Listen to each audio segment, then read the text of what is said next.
The Psychology of Money, Lesson 14. You will change. Long term planning is harder than it seems because people's goal and desires change over time. I grew up with a friend who came from neither privilege nor natural intellect but was the hardest working guy I knew. These people have a lot to teach because they have an unfiltered understanding of every inch of the road to success. His life's mission and dream as a teenager was to be a doctor. To say the odds were stacked against him is being charitable. No reasonable person at the time would consider it a possibility. But he pushed, and a decade older than his classmate, he eventually became a doctor. How much fulfillment comes from the starting from nothing, bulldozing your way to the top of the medical school and achieving one of the most noble profession against all odds. I spoke to 2 years ago. The conversation went like this: me, long time no talk. How you doing? Him, awful career. Me, aha, well, him, awful career man. This went on for 10 minutes. The stress and us had worn him into the ground. He seemed as disappointed in where he is today as he was driven towards where he wanted to be 15 years ago. An underpinning of psychology is that people are poor forecasters of their future selves. Imagining a goal is easy and fun. Imagining a goal in the context of the realistic life stresses that grows with competitive pursuits is something entirely different. This has a big impact on our ability to plan for future financial goals. Every 5 years old boy want to drive a tractor. When they grow up, few jobs look better in the eyes of a young boy whose idea of a good job begins and ends with vroom vroom beep beep big tractor here I come. Then many grow up and realize that driving a tractor maybe is not the best career. Maybe they want something more prestigious or lucrative. So as a teenager, they dream of being a lawyer. Now they think they know their plan is set. Now school and its cost. Here we come. Then, as a lawyer, they face such long working hours that they rarely see their families. So perhaps they take a power paying job with flexible hours. Then they realize that childcare is so expensive that it consumes most of their paychecks and they opt to be a stay at home parent. This, they conclude, is finally the right choice. Then at age 70, they realize that a lifetime of staying home means they are unprepared to afford retirement. Many of us went through life on a similar trajectory. 27% of college grads have a job related to their major according to the Federal Reserve. 29% of stay at home parents have a college degree.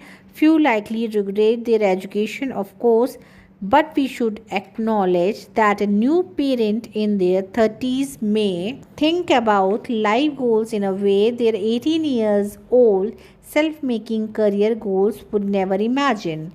Long term financial planning is essential, but things change both the world around you and your own goals and desires.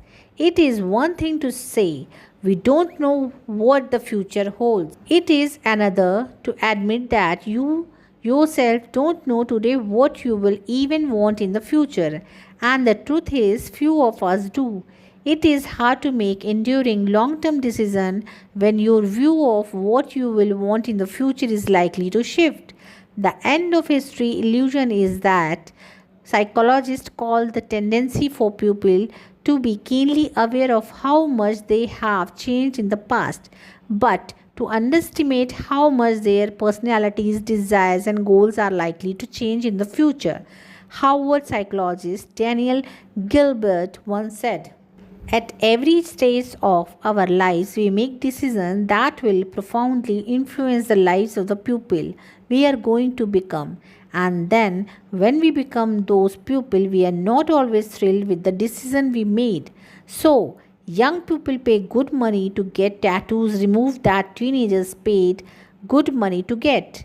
Middle aged people rush to divorce, people who young adults rush to marry. Oldest adults work hard to lose what middle aged adults work hard to gain on and on and on. All of us, he said, are walking around with an illusion that our personal history has just come to an end, that we have just recently become the pupil that we were always meant to be and will be for the rest of our life. We tend to never learn this lesson. Gilbert's research shows people from age 18 to 68 underestimate how much they will change in the future. You can see how this can impact a long term financial plan. Charlie Munger says the first rule of compounding is to never interrupt it unnecessarily. But how do you not interrupt a money, plan a career, investment, spending, budgeting, whatever, when what you want out of life changes? It is hard. Part of the reason people like Ronald Reid, the wealthy janitor we met earlier in the book, and Warren Buffett become so successful is because they kept doing the same things for decades on end, letting compounding run wild. But many of us evolve so much over a lifetime that we don't want to keep doing the same things for decades on end or anything close to it. So rather than 180 something year life spam or money has perhaps four distinct 20 years block. I know young people who purposefully live austere lives with little income and they are perfectly happy with it. Then there are those who work their tails off to pay for a life of luxury and they are perfectly happy with that. Both have risks, the former risk being unprepared to raise a family or fund retirement, the later risk regret that you spent your youthful and healthy years in a cubicle. There is no easy solution to this problem. Tell a 5-year-old boy he should be a lawyer instead of a tractor driver, and he will disagree with every cell in his body.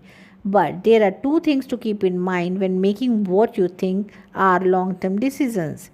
We should avoid the extreme ends of financial planning, assuming you will be happy with a very low income or choosing to work endless hours in pursuit of a high one increases the odds that you will one day find yourself at a point of regret. The fuel of the end of history illusion is that people adapt to most circumstances, so the benefits of an extreme plan, the simplicity of having hardly anything, or the thrill of having almost everything wear off. But the downsides of those extremes, not being able to afford retirement or looking back at life spent devoted to chasing dollars, become enduring regrets. Regrets are especially painful when you abandon a previous plan, feel like you have to run in the other direction twice as fast to make up for the lost time. Compounding works best when you can give a plan years or decades to grow. This is true for not only savings but careers and relationship. Endurance is key, and when you consider our tendency to change who we are over time, balance at every point in your life becomes a strategy to avoid future regrets and encourage endurance. Aiming at every point in your working life to have moderate annual savings, moderate free time, no more than a moderate commute, and at least moderate time with your family increases the odds of being able to stick with a plan and avoid regret than if any one of those things fall to extreme sides of the spectrum. We should also come to accept the reality of changing our minds. Some of the most miserable workers I have met are people who stay loyal to a career only because it is field they picked when deciding on a college major at age 18. When you accept the end of history illusion, you realize that the odds of picking a job when you are not old enough to drink that you will still enjoy when you are old enough to qualify for social security are low. The trick is to accept the reality of change and move on as soon as possible. Jason Zwick, the Wall Street Journal investment columnist, worked with psychologist Daniel Kahneman on writing Kahneman's book Thinking Fast and Slow. Zwick once told a story about a personality quick of Kahneman's that served him well. Nothing amazed me more about Danny than his ability to detonate what we had just done. Zweig wrote he and Kamen could work endlessly on a chapter, but the next thing you know, Kohlenman sends a version so utterly transformed that it is recognizable.